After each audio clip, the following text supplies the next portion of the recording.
Salut à tous, alors cette vidéo a été assez compliquée à faire au vu du contexte, mais bon, il est essentiel quand même de parler de l'avenir du club, qui est quand même le sujet le plus important et le plus évoqué aujourd'hui en Espagne.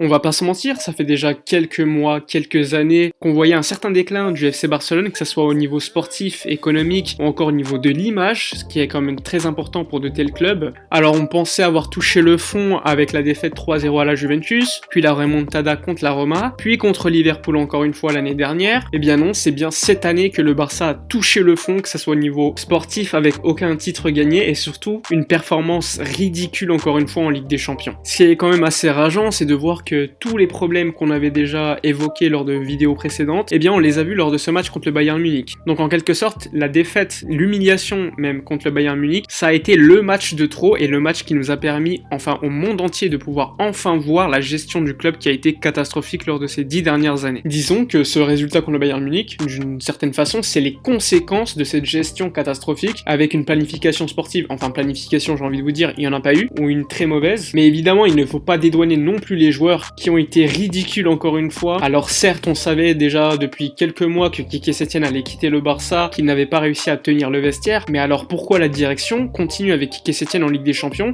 alors qu'ils savent qu'il ne sera pas au club juste après la Ligue des Champions? Du coup, lui, il a continué à prendre ses décisions complètement ridicules en mettant de côté certains jeunes qui avaient largement le niveau pour jouer et montrer une autre image que celle qu'on a vue lors du match contre le Bayern Munich. Mais je sais pas si on se rend compte, il a fallu quand même 3 voire 4 matchs ridicules en Ligue des Champions pour que les gens ouvrent les yeux, en tout cas certains supporters, se posent des questions sur la direction actuelle, alors que la gestion est quand même catastrophique depuis plusieurs années. Sinon, au moment où je fais la vidéo, il y a eu que 2 joueurs du Barça qui se sont exprimés après la défaite contre le Bayern Munich. C'est Frenkie de Jong, qui je le rappelle est juste arrivé l'année dernière, donc c'est pas un cadre du vestiaire, et Gérard Piqué, qui lui est un cadre, qui a eu quand même le mérite d'aller discuter après un tel ridicule devant la presse, et au moins lui a eu la décence de dire que s'il fallait se mettre de côté, il le ferait. Il a également dit une chose capitale et très importante, qu'on savait déjà d'une certaine manière, c'est qu'il faut changer énormément de choses, mais pas forcément que le coach ou les joueurs. Et en ce sens-là, il visait à mon avis clairement la direction du Barça, notamment Josep Maria Bartomeu. En tout cas, au moment où je fais la vidéo, il y a eu que ces 2 joueurs qui se sont exprimés, pas de mots pour s'excuser envers les supporters, rien du tout. Alors clairement, cette défaite, elle signifie pour moi la nécessité de changer un effectif de manière drastique. Alors énormément de joueurs à virer, que ce soit des cadres ou non du vestiaire. Certains joueurs ont un problème mental, ou peut-être pas le niveau, ou plus la volonté pour jouer dans un tel club comme le Barça. Honnêtement, sur les 22-23 joueurs qu'il y a dans l'effectif actuellement, t'as au moins 15 joueurs qui n'ont pas le niveau pour le FC Barcelone, et ça c'est pas du tout normal. Quand je pense à des joueurs comme Luis Suarez qui sont des légendes du club, mais je suis désolé, toute légende qu'il est, à un moment donné il doit comprendre qu'il doit se mettre de côté pour le bien du club. Et ce n'est pas le seul, je pense également à Jordi Alba, à Sergio Busquets et bien d'autres joueurs qui ont montré un niveau encore une fois désastreux contre le Bayern Munich. Alors que faire, surtout dans le contexte Covid-19 où il faut quand même vendre pas mal de joueurs et racheter, sachant que la plupart des clubs européens aujourd'hui sont dans une situation compliquée financièrement. En tout cas, le Barça doit changer intégralement, que ce soit au niveau de la direction, de l'entraîneur et des joueurs. Alors Bartomeu s'est bien exprimé après la fin du match contre le Bayern Munich en expliquant qu'il était désolé pour les supporters. Sinon, il n'a fait que brasser du vent, il n'a même pas annoncé sa démission, il n'a pas annoncé la démission de Quique Setién ou son départ, rien du tout. Et pour être assez clair, les socios sont responsables selon moi, c'est pas normal que Bartomeu annonce aucun départ et qu'il ne démissionne pas après une nouvelle fois une grosse défaite en Ligue des Champions. Alors il a annoncé qu'il y aura des décisions qui seront prises et annoncées dans quelques jours, et ainsi une réunion, une assemblée générale des directeurs du Barça va être organisée ce lundi, et donc des décisions importantes vont être prises, sachant que certaines avaient déjà été prises avant le match contre le Bayern. Je pense notamment au départ d'un joueur comme Ivan Rakitic, ou encore le départ de Quique Setién qui était déjà acté il y a au moins 2 mois. Alors évidemment, les médias catalans ont commencé à dire que des élections pourraient être organisées au mois de mars, ce qui signifierait que Bartomeu ne démissionnerait pas, mais pour moi ça serait une erreur capitale. Le mois de mars c'est en pleine saison,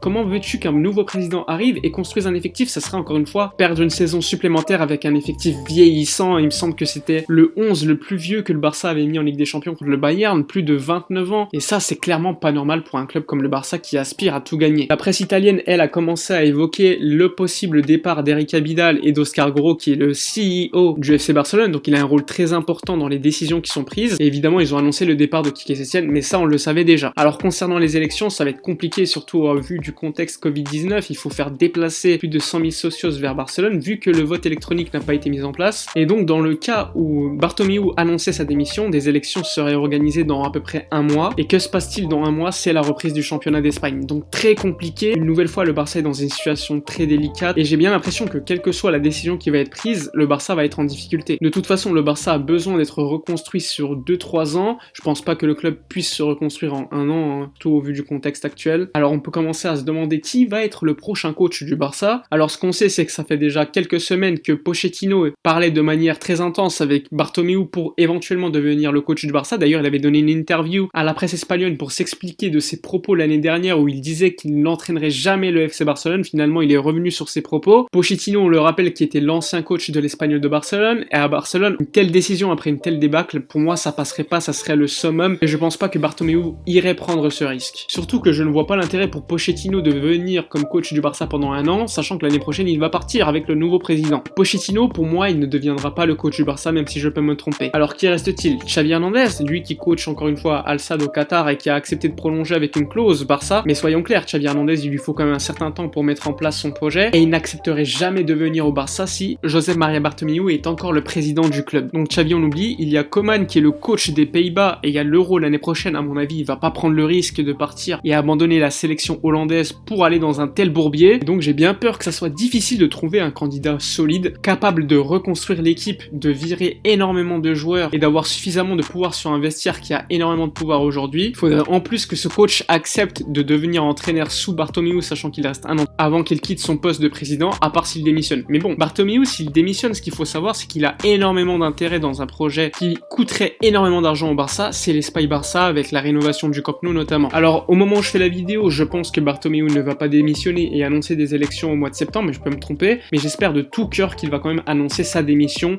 et abandonner le poste très rapidement. Honnêtement, je vois que quelques candidats pour devenir coach du Barça et avoir suffisamment de pouvoir pour tout changer. Ce coach doit quand même avoir une certaine aura, un certain charisme, parce que, excusez-moi, mais Valverde et Quique Setién sur le banc, ça donne pas envie. Alors si on regarde la liste des entraîneurs qui remplissent les critères, t'en as pas énormément. T'as Jürgen Klopp qui est installé à Liverpool, t'as Pep Guardiola qui est installé à Manchester City, ensuite t'as Xavi Hernandez, mais bon, comme je vous l'ai dit tout à l'heure, ça paraît très peu probable. T'as peut-être Zinedine Zidane, mais bon, Zidane c'est l'entraîneur du Real, alors qui reste-t-il, j'ai envie de vous dire? Thierry Henry, Ten Hag, le coach de l'Ajax, mais pourquoi il quitterait l'Ajax à quelques semaines de la reprise du championnat? Alors selon moi, il paraît assez clair que le Barça, après avoir analysé toutes les situations possibles, le choix qu'il ferait avec un coach qui coûterait pas cher, c'est Garcia Pimienta, le coach de l'équipe B, qui connaît énormément de jeunes, qui est un très bon formateur, mais on peut se poser la question s'il accepterait le poste. À mon avis, il accepterait directement. En tout cas, ce lundi, énormément de décisions devraient tomber, peut-être qu'elles seront annoncées le jour même ou plus tard, mais je m'estimerais très déçu s'il n'y a pas un changement drastique dans le club, que ce soit au niveau de la direction, de l'entraîneur, des directeurs sportifs, etc., etc. Pour moi, il faut vraiment tout changer et il faut qu'une personne assez charismatique fasse une révolution au club et des personnes comme ça, il n'y en a pas énormément dans le monde. Et selon moi, le candidat idéal pour le faire, il s'appelle Xavi Hernandez. Il n'est pas non plus à écarter la possible motion de censure qui pourrait être lancée par les pré-candidats aux élections de 2021 qui décideraient, si Bartomeu refuse de démissionner, de lancer une motion de censure. Et cette fois-ci, elle serait dangereuse parce que tous les candidats seraient ensemble dans un seul but commun, permettre la démission de Josep Maria Bartomeu, le pire président de l'histoire du Barça, avec Joan Gaspar. Enfin bref, il y a énormément de choses à dire sur le FC Barcelone et je vous cache pas que ça m'énerve de voir certaines personnes qui connaissent pas le club s'exprimer sur celui-ci, surtout que souvent ils ne connaissent pas forcément le contexte et donc assez souvent on voit des choses qui ne sont pas en adéquation avec la réalité. Enfin bref, la vidéo est terminée, j'espère qu'elle vous a plu néanmoins. N'hésitez pas à me dire en commentaire vos candidats pour devenir le coach du Barça, les potentielles solutions à trouver pour que le club redevienne ce qu'il était il y a encore quelques années.